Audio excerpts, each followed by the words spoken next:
Hello students, welcome back. आज हम लोग बात करेंगे इशू ऑफ डिबेंचर के बारे में। तो डिबेंचर के बारे में यहाँ पे हम लोग डिटेल में पढ़ेंगे और आप लोग नोट्स इसका कॉपी पेन उठा लीजिए और नोट्स भी बनाते जाइए, ठीक है।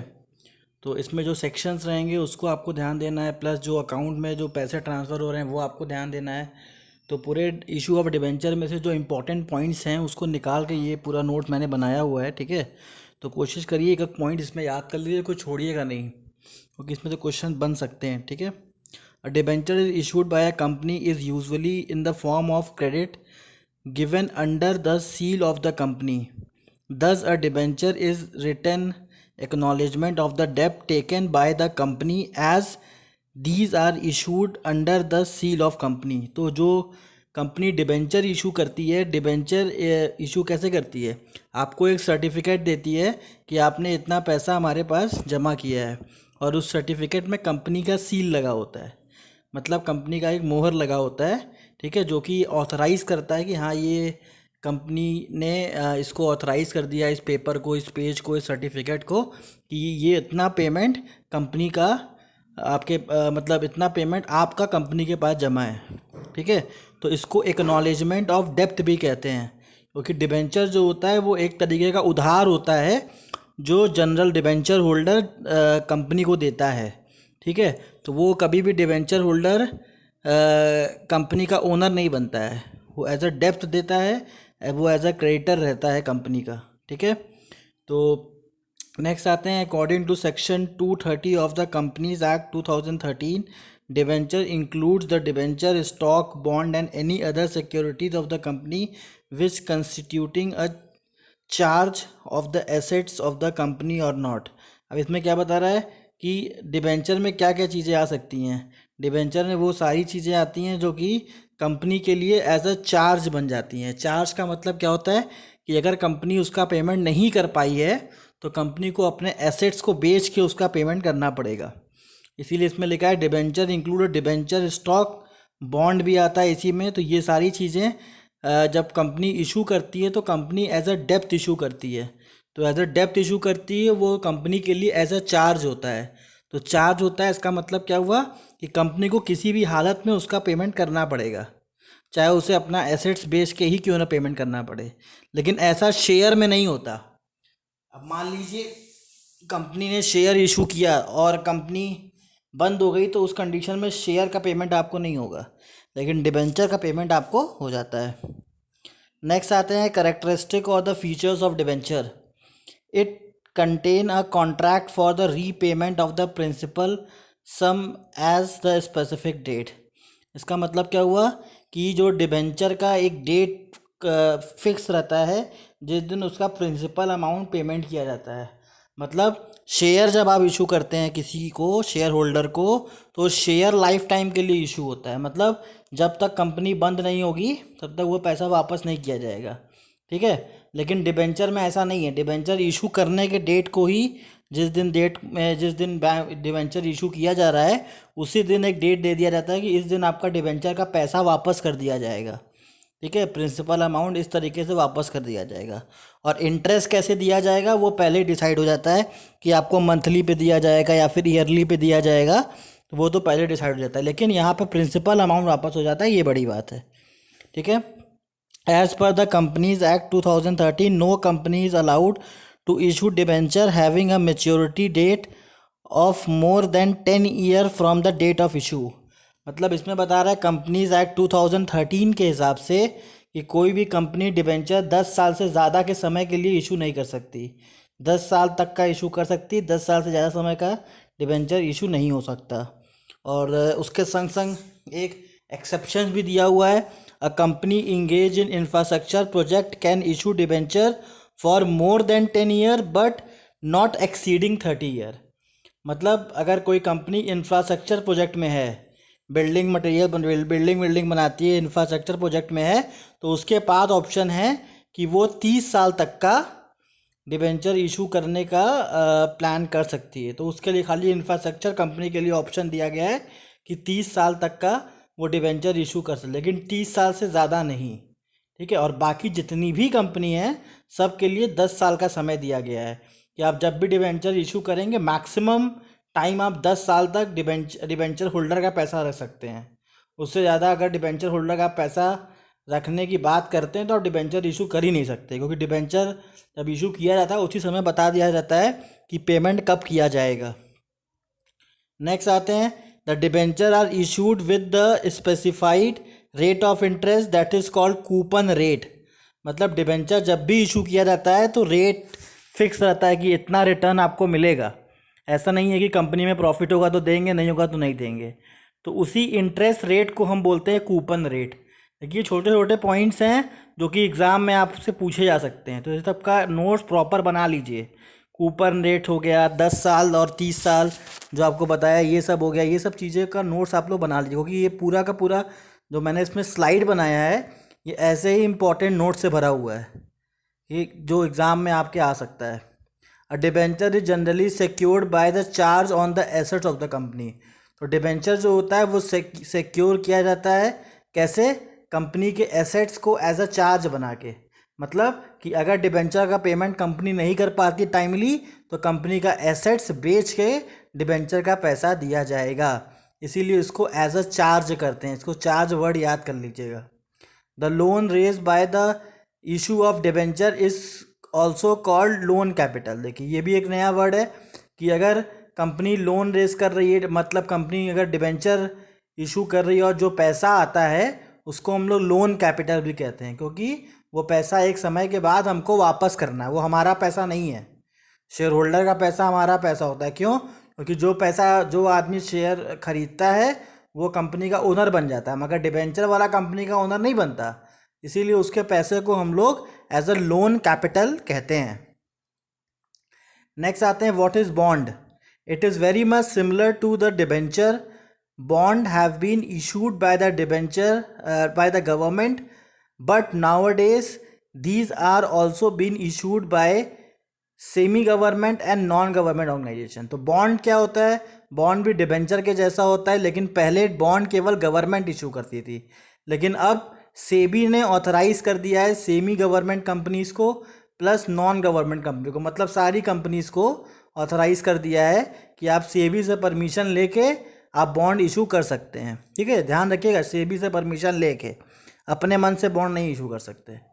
Debenture are issued with a fixed rate of the interest, but the bond can be issued without predetermined rate of interest as in case of deep discount bond और zero coupon bond. तो देखिए deep discount bond और zero coupon bond होता क्या है? Bond जब भी issue किया जाता है तो उसमें इंटरेस्ट रेट फिक्स नहीं होता है। उसमें क्या होता है, आपको डिस्काउंट पे इशू करते हैं और मैच्योरिटी के बाद पूरा पेमेंट मिल जाता है। जैसे मान लीजिए कोई एक डिबेंचर 1000 रुपये का है, हमने उसको 10% डिस्काउंट पे इशू किया, तो वो डिबेंचर आपको 900 रुपये का पड़ेगा। तो आप गए बैंक से 900 रुपये का डिबेंचर ले लिए, या फिर किसी कंपनी जिसको सेबी ने ऑथराइज किया उससे आपने एक डिबेंचर 900 रुपये दे के एक सर्टिफिकेट उठा लाए और उसमें लिखा हुआ है 1 साल बाद इसका पेमेंट मिलेगा। तो 1 साल बाद जब वो आप डिबेंचर का जो सर्टिफिकेट लेके जाएंगे तो आप दिए थे 900 रुपये, लेकिन आपको मिलेगा 1000 रुपये। तो इसी को बोलते हैं जीरो कूपन बॉन्ड या फिर डीप डिस्काउंट बॉन्ड। तो डिस्काउंट पे हम डिबेंचर खरीदते हैं मगर एट पार पे रिडीम हो जाता है। तो उसमें होता क्या है, उतना हमारा फ़ायदा हो जाता है, 10% का हमारा इंटरेस्ट का फ़ायदा हो गया। 900 रुपये लगाए थे, उसमें आपको 1000 रुपये, अरे 100 रुपये एक्स्ट्रा मिल गया। ठीक है, तो यहाँ पे 10% से ज़्यादा ग्रोथ आपको मिल गया। समझ में आ रहा है? तो ये होता है बॉन्ड। नेक्स्ट आते हैं issue of debenture. A prospectus is issued in which the term and condition of the issue of debenture are given। जैसे हम लोग शेयर इशू करते हैं तो प्रोस्पेक्टस इशू करते हैं, कंपनी के बारे में सारे टर्म एंड कंडीशन और शेयर के बारे में सारे टर्म एंड कंडीशन लिखे होते हैं। वैसे ही जब डिबेंचर इशू होता है तब भी प्रोस्पेक्टस इशू होता है। ठीक है, application on the prescribed form are deposited with the companies banks along with the application money. तो कंपनी के जो भी बैंकर्स होते हैं वहाँ पे हमें एप्लीकेशन मनी के साथ पैसा जमा करना पड़ता है। एप्लीकेशन मनी से आपको याद आ गया होगा शेयर के बारे में कि जैसे शेयर में इंस्टॉलमेंट हुआ करता था, application money, allotment money, first call, second call, final call, वैसे ही सेम डिबेंचर में भी होता है। डिबेंचर भी अलग अलग कॉल में कंपनी मंगा सकती है। लेकिन आजकल के जो डिबेंचर्स हैं कंपनी एक बार में पेमेंट मंगा लेती है, ऑप्शन उनके पास है मंगाने का। ठीक है। As per section 39 of the companies act 2013 condition of minimum subscription applies on every types of security including debenture. अब इसमें क्या बता रहा है कि कंपनीज एक्ट के हिसाब से सेक्शन 39 में क्या लिखा गया है कि condition of minimum subscription applies, मतलब मिनिमम सब्सक्रिप्शन का जो कंडीशन है वो अप्लाई होता है डिबेंचर पे भी। अगर मिनिमम सब्सक्रिप्शन अगर नहीं जाता है, मतलब अगर कंपनी अगर मार्केट से डिबेंचर का पैसा मंगाती है और डिबेंचर का पैसा 50% ही आता है, तो उस कंडीशन पे कंपनी को सारा पैसा वापस करना पड़ेगा। ठीक है, तो ये हो गया मिनिमम सब्सक्रिप्शन का रूल। उसके बाद है डिबेंचर में बी इशूड आइदर पार और एट प्रीमियम और एट डिस्काउंट। तो इसमें नई बात क्या है कि शेयर जो होता है वो एट पार एट प्रीमियम होता है, लेकिन डिस्काउंट पे नहीं होता। लेकिन डिबेंचर के संग ऑप्शन है कि वो डिस्काउंट पे इशू होता है, तो इसको गड़बड़ मत करिएगा, डिबेंचर को डिस्काउंट पे इशू करा दीजिएगा। नेक्स्ट है as started earlier the name share premium account has been changed to security premium account since the debenture is also the security. Debenture premium should be also be credited to security premium reserve. तो इसमें बता रहा है कि security premium reserve में जो हम पैसा ट्रांसफ़र करते हैं, जब डिबेंचर जब इशू करते हैं एसपीआर पे, मतलब 1,000 रुपये का डिबेंचर है, 10% प्रीमियम पे इशू कर रहे हैं, तो हम उनसे 1,100 रुपये लेंगे। तो 100 रुपये जो हम लोग एसपीआर में लगाते हैं, तो एसपीआर में अभी एसपीआर वर्ड यूज़ करते हैं, पहले क्या यूज़ करते थे। ठीक है, तो पहले क्या होता था, शेयर प्रीमियम अकाउंट होता ही था। ठीक है, बाद में उसको चेंज किया गया सिक्योरिटी प्रीमियम अकाउंट, लेकिन बाद में एक कॉमन अकाउंट बना दिया गया सिक्योरिटीज़ प्रीमियम रिजर्व, एसपीआर जिसको हम कहते हैं, जिसमें शेयर का भी प्रीमियम का पैसा जाता है और डिबेंचर का ही प्रीमियम का पैसा जाता है। तो इसको भी अच्छे से याद कर लीजिएगा कि शेयर का पैसा भी एसपीआर में ही जाता है और डिबेंचर का भी प्रीमियम वाला पैसा एसपीआर में ही जाता है। SPR is also shown on the equity and the liability side of the balance sheet under the head of reserve and surplus. ये क्वेश्चन कई बार आ चुका है कि एसपीआर जो होता है वो किस हेड में दिखाता है, तो आपको बताना है कि ये पैसा जो है कंपनी के रिजर्व एंड सरप्लस के हेड में आता है। ठीक है, तो इसको भी अच्छे से याद भी हो सकता है, इस बार ही पूछ ले। ठीक है, नेक्स्ट आते हैं as per AS 16 borrowing cost on the discount on the issue of premium or redemption related to the borrowing account borrowing could be amortized over the loan period. Unamortized portion of the such expenses be shown on the asset sides of the balance sheet under the current or the non-current asset depending upon whether the amount of amortized is next 12 month और there after. तो इसमें हो क्या रहा है कि जब हम कोई भी डिबेंचर इशू करते हैं तो अकॉर्डिंग टू अकाउंटिंग स्टैंडर्ड 16 वो पैसा हमको यूटिलाइज करना पड़ता है, मतलब हर साल खर्चा दिखाना पड़ता है। जैसे हमने डिबेंचर इशू किया तो थोड़ा मोड़ा पैसा मान लीजिए अगर हमारा खर्च हुआ तो पहला तो हम उस साल ही उसको एडजस्ट कर लेंगे। ठीक है, जैसे आपने 50 करोड़ रुपए का डिबेंचर इशू किया, तो 50 करोड़ रुपए का डिबेंचर इशू करने पे आपका 1 लाख रुपए खर्च हुआ, तो आपने क्या किया, एक पहला तो ऑप्शन ये होता है कि 1 लाख रुपए उसी साल के बैलेंस शीट में दिखा के आपने खर्चा दिखा के ख़त्म कर दिया। लेकिन आपका मान लीजिए ये कॉस्टिंग बढ़ गई, कभी कभी क्या होता है कॉस्टिंग बढ़ जाती है, तो उस कंडीशन पे उसी साल में हम लोग पूरा पैसा यूटिलाइज नहीं करते, हम क्या करते हैं उसको अलग अलग साल में यूटिलाइज करते हैं। जैसे इसमें एग्जांपल दिया, if the discount of loss on the issue of the debenture amounts to 1,20,000 then it is be written off in the 6th year. तो अब बहुत लंबा खर्चा मान लीजिए हमारा डिस्काउंट का पार्ट है, ठीक है, तो अब उस कंडीशन में उसको कैसे रिकवरी करेंगे, तो उसको हर साल थोड़ा थोड़ा अमाउंट उसको हम रिकवर करेंगे। ठीक है, जैसे आप लोग पीएल सस्पेंस अकाउंट बनाते थे, तो पीएल सस्पेंस अकाउंट का क्या कॉन्सेप्ट था कि मान लीजिए कोई बड़ा खर्चा आ जाता है तो कंपनी क्या करती है, उसको उस खर्चे को 2-4-5 साल में बांट देती है, हर साल थोड़ा थोड़ा खर्चा एडजस्ट करती है। तो वही सेम कॉन्सेप्ट यहाँ पे भी काम करता है।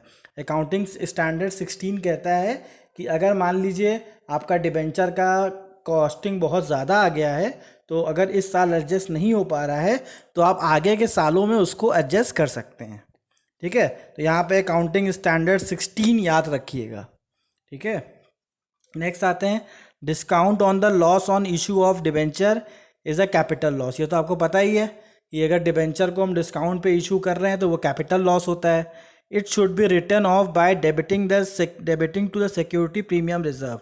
तो जो इसके लॉसेस होते हैं, जो भी लॉस हमारा होता है, उसको हम लोग सिक्योरिटी प्रीमियम रिजर्व के थ्रू डेबिट कर सकते हैं, या फिर जनरल रिजर्व के थ्रू कर सकते हैं, या फिर स्टेटमेंट ऑफ पीएल अकाउंट के उसमें कर सकते हैं। तो ये भी क्वेश्चन एक बार एग्जाम में पूछ चुका है। ठीक है, तो इसमें आपको तीनों ही ऑप्शन बताया, तीनों ही ऑप्शन में आपको बता ऑल ऑफ द अबव का आंसर था। ठीक है, तो इसमें सिक्योरिटी प्रीमियम रिजर्व भी होता है, जनरल रिजर्व भी होता है, और statement of profit and loss account भी होता है। मतलब कोई भी अगर डिस्काउंट हो रहा है या फिर लॉस हो रहा है हमको डिबेंचर इशू करने पे, तो इन 3 बड़े अकाउंट से हम उस प्रॉफिट को वहाँ से सॉर्ट ऑफ कर सकते हैं। क्लियर है? नेक्स्ट आते हैं, learn the entries of issue of debenture to promoters, issue of debenture to underwriters, issue of debenture to vendors. तो इनकी एंट्री याद करना बहुत ज़रूरी है। मैं आपको क्विक रिव्यू दे देता हूँ एक बार। Issue of debenture to promoter, तो promoter of a company may be issued a debenture in the company for the service render by them.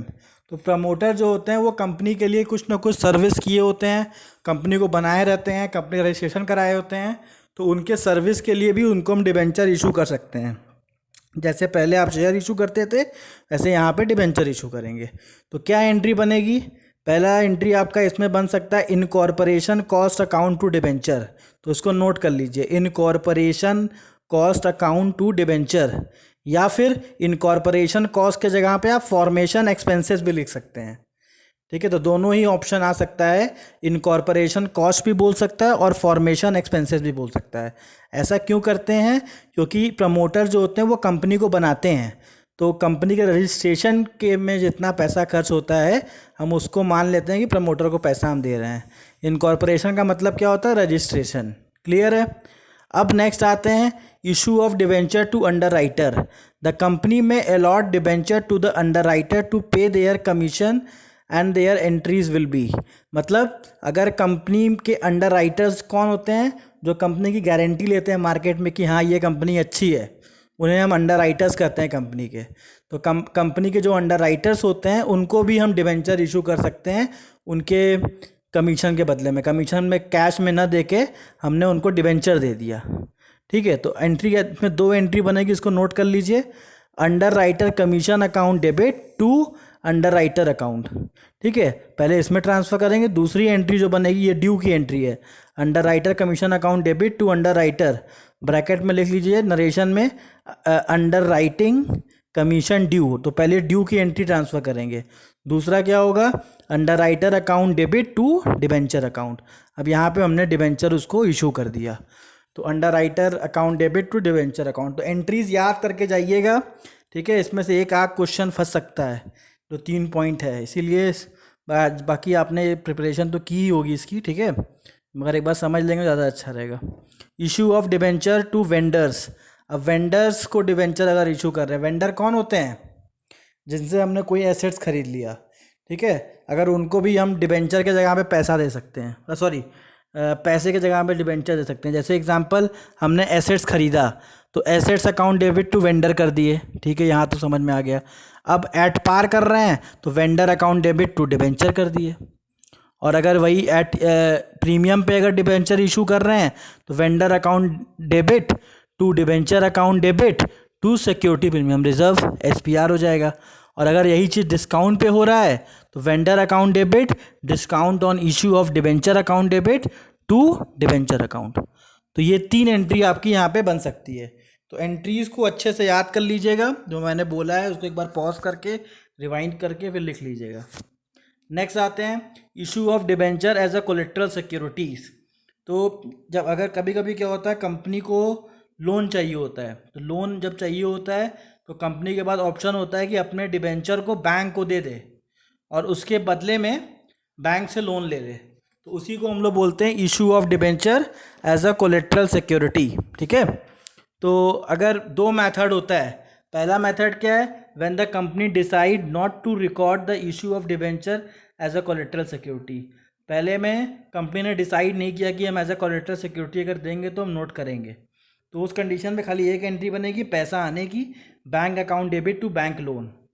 और दूसरा मेथड क्या है, when company decide to record the issue of debenture as a collateral security, तो इसमें क्या entry बनेगी, bank account debit to debenture loan account. ये entry तो बनेगी, लेकिन एक नई एंट्री जो बनेगी on the issuing of debenture as a collateral security, उसकी एंट्री बनेगी debenture suspense account debit to debenture. ठीक है, डिबेंचर सस्पेंस अकाउंट लिख दीजिएगा, बैंक अकाउंट मत लिख दीजिएगा। 90% बच्चे गलती क्या करते हैं, बैंक का नाम लिख के टू डिबेंचर कर देते हैं। बैंक के नाम क्यों हो जाएगा debenture, as a collateral security ना दे रहे हैं, एज ए गारंटी दे रहे हैं कि हाँ आपका पैसा भागेगा नहीं, पैसा हम रखे हुए हैं, इसीलिए डिबेंचर सस्पेंस अकाउंट जाता है, इसमें कंफ्यूज मत होइएगा। ठीक है, तो ये रहा आपका इशू ऑफ डिबेंचर से रिलेटेड सारा कुछ, तो इसको बढ़िया से पढ़ लीजिए।